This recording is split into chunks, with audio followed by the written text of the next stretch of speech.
Welcome to yet another segment of Once Upon a Time.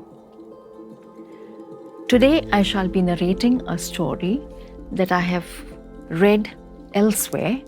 It's not my original, but I have drawn life lessons from the story and therefore this podcast. Long ago, a young man, desiring to learn more in life, wanted to know the purpose of life and the true meaning of happiness, and how and when can a man say he is truly happy. He learnt of an elderly scholar, a Guruji, who lived far away and had the answers to almost all the questions in the world. So he decided to travel that length and find this Guru. He traveled across mountains, rivers, valleys, fields, meadows, and took a long journey to reach that palatial place. He found it so huge, the structure, the people there were so many. And so on seeking permission to enter the palace, he told the guards that he wanted to meet this particular Guru, and he was told, you would have to wait several hours. He didn't mind. He waited. After a few hours, he was called inside to meet his Guru, and he asked the same troubling question. Guruji, what is the meaning of happiness and how can one be happy in life? The Guruji replied, I shall not tell you the answer directly, but I shall give you a task, and you will get the answer on your own.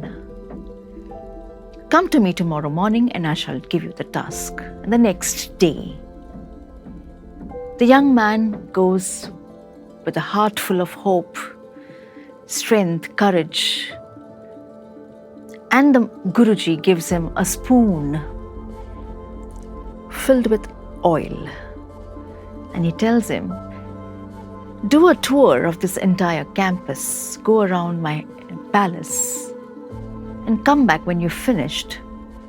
Let's see that the oil is not spilled. Okay, this was a simple task, so he took the spoon and walked around the entire palace. The campus was huge. He took several hours to come back. Tired. His mind was on the spoon all the while. And he came back and gave it to the Guruji, and smiling, he said, Guruji, I haven't spilled the oil. It's intact. The Guruji said, fine, yes, that's good. But tell me, how was your experience going around the palace? What did you see? Narrate to me what all you saw. And he said, but Guruji, my mind was on the spoon. I was only looking at the oil. I didn't see anything else. So the Guruji said, then your task is incomplete. Go back tomorrow with the same spoon of oil. Come back and meet me after you've finished your trip. The next day, he goes around and he watches things that he had never watched in his life. The butterflies in the garden, the birds chirping, the flowers blooming, the fragrances of flowers and fruits. He saw young girls in beautiful skirts dancing. He saw young ladies grooming. He heard musicians playing instrumental music. He also heard women singing songs. He saw a dance being performed. He saw the architecture of the entire palace. He saw the ceiling, so wonderful patterns. He saw the wood that was used for the dining table. He saw the spread of food on that table. And he was so thrilled and overjoyed at all that he saw, because it was a feast to his senses, to his eyes, to his nose, to his ears, to his touch.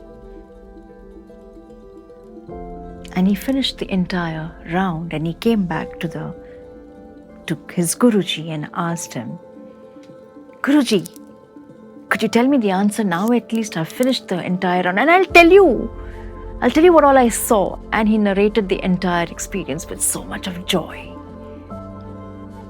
The Guruji said, I'm glad you appreciate everything that you've seen. I'm glad that you enjoyed your trip over here. But now where is the spoon of oil? And then he looks at the spoon and he says, I'm sorry, Guruji, but my mind was on all the things that I saw, and sorry I spilled it. Now, that is your answer to finding your happiness. So he says, you tell me the answer now. I won't tell you the answer. And the student, the young man, he thought for a while and said, I get it, Guruji. Between the needs and the wants of our lives, there should be a balance. If you focus only on your responsibilities, your commitments, your needs, your priorities, and ignore the small joys of life and the blessings that you have around, that's no life. That's not being happy. At the same time, you only dwell on the beauties of life, the attractions, the distractions, the temptations, and you forget your priorities and your responsibilities. That's not being happy. So you need to strike a balance. Do focus on your career. Do focus on your academics. Do focus on your job. You can make your money, but don't forget to enjoy the blessings of life. Going out with family is something I think that we have lost over the years. Today, in this competitive world, we are busy scrolling. We are busy looking for work pressure deadlines. We are busy meeting deadlines. We are busy meeting clients. We are busy making money. But will that give you happiness? You work till the age of 60 and 62 thinking that you will enjoy after the retirement. You work so much that you think your children will look after you. When are you going to look after yourself? So I think that is what I learned from this particular story, and I thought I would share this with you. You might have come across the story as well, but sometimes we don't even think of what the story gives us. This is the takeaway of the story. I hope you enjoyed the story. Thank you.